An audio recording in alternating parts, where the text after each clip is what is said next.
আসসালামু আলাইকুম। আশা করি যে যেখানে আছেন সুস্থ আছেন। সিলেট টাইটান্স এ যাত্রায় আর ফাইনালে যাওয়া হলো না। 2026 বিপিএল এর ফাইনালের স্বপ্ন তাদের শেষ হয়ে গেল। গতকালকের ম্যাচে যখন রংপুর রাইডার্সের সাথে শেষ বলে নাটকীয় ছক্কায় জয় পেল সিলেট টাইটান্স, ফাহিম আল চৌধুরী উপদেষ্টা তিনি বলেছিলেন তিনি এমন রেকর্ড করবেন যেটা আগে কখনো হয়নি। বিমান ভাড়া করে তিনি সিলেট থেকে দর্শক এনে মিরপুরের পিচ ভরে ফেলবেন, এমনই আশ্বাস দিয়েছিলেন।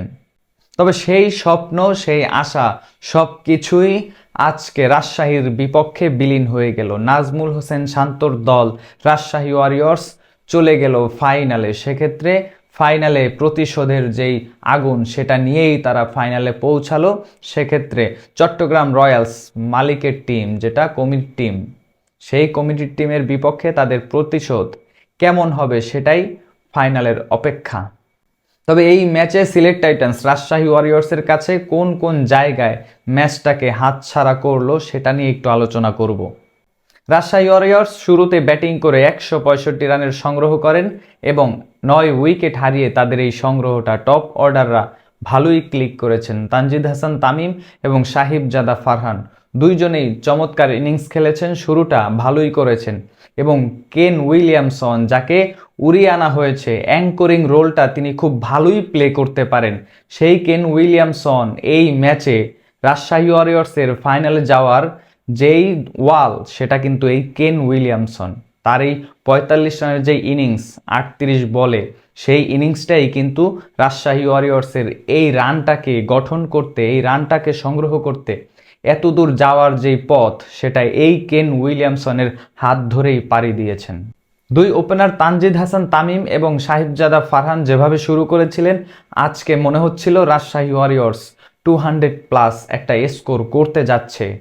15 বলে যখন তানজিদ হাসান তামিম 32 রান করেন, 4টি ছক্কা, বাংলাদেশের ভবিষ্যৎ তানজিদ হাসান তামিম, সেই তানজিদ হাসান তামিম এই বিপিএলে চমৎকারভাবে পারফরমেন্স করেছে এবং সাহেবজাদা ফারহানও অ্যাঙ্করিং রোলের প্লে করছিলেন, কিন্তু শেষমেশ আর ইনিংসটা লম্বা করতে পারেননি। তবে কেন উইলিয়ামসন রাজশাহী ওয়ারিয়র্সের যেই পরাস্ত হওয়া সিলেট টাইটান্সের বিপক্ষে তিনি আটকে রেখেছেন এবং যাকে নিয়ে তিনি এই ইনিংসটা বিল্ড আপ করেছেন, তারই সতীর্থ, তারই স্বদেশী জিমিনেশিয়াম, তাকে নিয়েই এই লম্বা পথ পাড়ি দিয়েছেন দুজনে। কেন উইলিয়ামসনের সাথে জিমিনেশিয়াম যদি এই 26 বলে 44 রানের সংগ্রহটা না করতে পারতেন দুইটি ছক্কায়, সেক্ষেত্রে ব্যর্থতা যেদিন Mushfiqur Rahim back to back তিনি ডাক মেরেছেন, অভিজ্ঞ ক্যাম্পেইনার তিনি যখন এভাবে পারফরমেন্স করেন, তার দল ফাইনালে যাচ্ছে, নিশ্চয়ই এই দলটা টেনশনে থাকবেন ফাইনালে আসলে মুশফিকুর রহিম কি করবেন। সেক্ষেত্রে দুইটি ডাক মেহরাব এই ম্যাচে ডাক মেরেছেন। নাজমুল হোসেন শান্ত তিনি মাত্র 7 রান করেছেন। 3জন মিডল অর্ডারের ব্যর্থতা। অ্যানালাইসিসটা দেখাচ্ছিল এই বিপিএলে সবচেয়ে মিডল অর্ডারে পরাস্ত, সবচেয়ে মিডল অর্ডারে বাজে পারফরমেন্স রাজশাহী ওয়ারিয়র্সের। গড়টা সম্ভবত 15 সামথিং।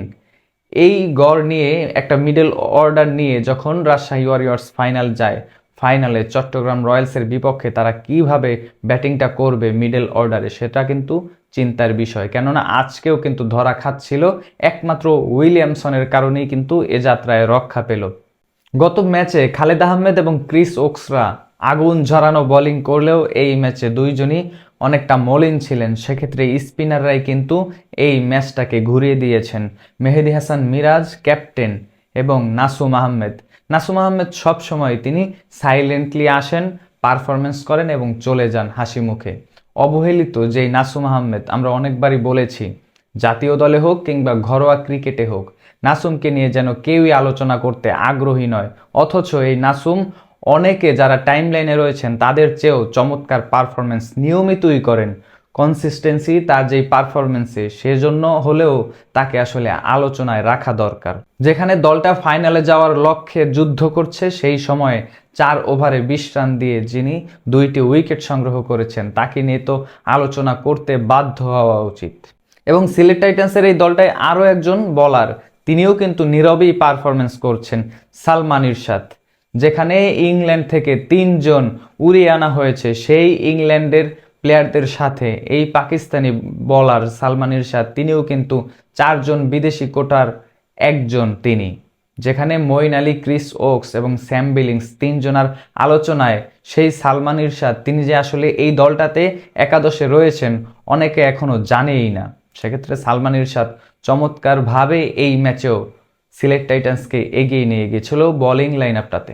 কেননা এমন একটা ম্যাচে যখন একজন বলার 4 ওভার বোলিং করে 23 রান খরচ করে 3টি উইকেট সংগ্রহ করেন, সেই বলার যে নীরবে এর আগেও পারফরমেন্স করে আসছে তাকে নিয়ে আলোচনাটা কম হচ্ছে মূলত ওই যে ইংল্যান্ডের 3জন প্লেয়ারদের জন্যই। তবে রাজশাহী ওয়ারিয়র্সকে শুরুর ধাক্কাটা ক্যাপ্টেন মিরাজ তিনি নিজেই দিয়েছিলেন, কেননা 2টি উইকেট যেখানে নাজমুল হোসেন শান্ত এবং মুশফিকুর রহিম তো ডাকি মেরেছেন, নাজমুল হোসেন শান্ত মাত্র 7 রান করেছেন। এই দুইজনকে ফিরিয়ে তিনি সিলেট টাইটান্সের হাতে বোলিং লাইন আপটাতে চাবিকাঠি নিয়ে আসেন, ড্রাইভিং সিটটা দখল করেন। কিন্তু ওই যে কেন উইলিয়ামসন এবং জিমি নেশিয়াম এই দুইজনের নামই এই ম্যাচে রচিত হবে ইতিহাসে। 166 রানের জবাবে ব্যাটিং করতে নেমে শুরুটা কিন্তু ভালোই করেছেন পারভেজ হোসেন ইমন, যদিও তার সাথে জাকির হাসান ডাক মেরে ফিরেছেন এমন একটা ম্যাচে। পারভেজ হোসেন ইমন 34 বলে 48 রান, 2টি ছক্কা এবং 5টি চার। তিনি যেন যেখানেই খেলেন সেখানেই পারফরমেন্স করেন। তার ব্যাটিং অর্ডার নিয়ে যেন টিম ম্যানেজমেন্টের কোনো ভাবনাই নেই। তাকে যদি 4 নম্বরে খেলাতে চান আপনি খেলাতে পারবেন, 1 নম্বরে, 2 নম্বরে, তিনি যেন সব পজিশনে পারফরমেন্স করার জন্যই মুখিয়ে থাকেন। তবে ওই একটা রান আউট, পারভেজ হোসেন ইমনের এই রান আউটটা স্যাম বিলিংসের সাথে তিনি যেভাবে দাঁড়িয়েছিলেন ওই সময় রান আউটটাই আসলে তার সিলেট টাইটান্স দলটার খেই হারিয়ে ফেলে এবং ওই রান আউটটাই আমি সম্ভবত এটাকেই টাইম লাইনে আনবো। এই রান আউটটার কারণেই কিন্তু সিলেট টাইটান্স ছন্দপতন হয় এবং ওখান থেকেই ধীরে ধীরে ম্যাচ থেকে ছিটকে যায় তারা।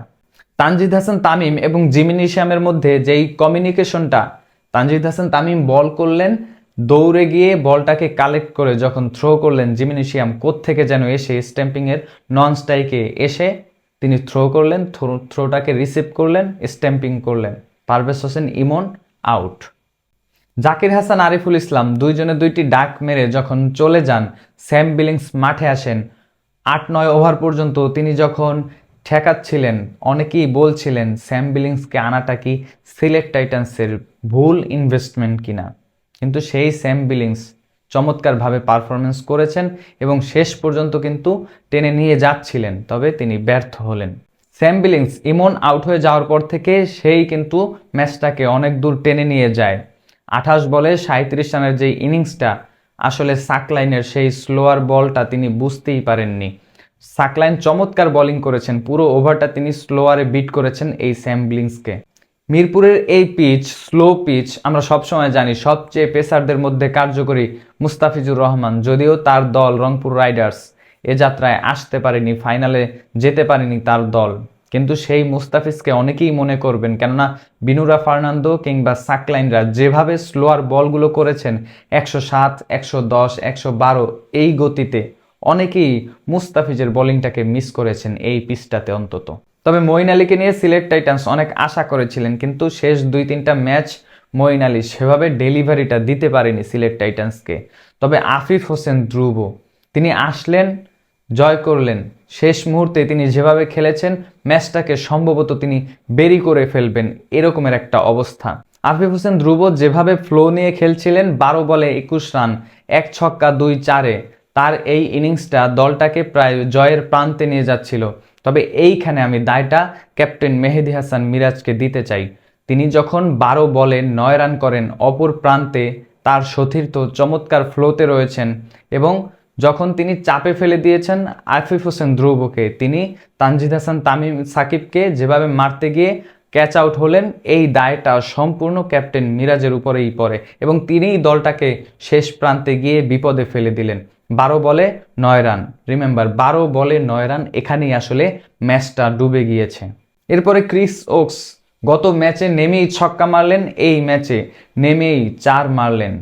শুরুর বল 2টি ম্যাচ তিনি খেলেছেন বাংলাদেশ প্রিমিয়ার লিগে এবং সেখানে 2টি ম্যাচই শুরুর বলেই তিনি বাউন্ডারি হাঁকিয়েছেন, এটাও একটা রেকর্ড। তবে খালেদ আহমেদ যেভাবে তিনি চেষ্টা করেছেন 2 বলে 4 রান করে তিনি আউট হয়েছেন।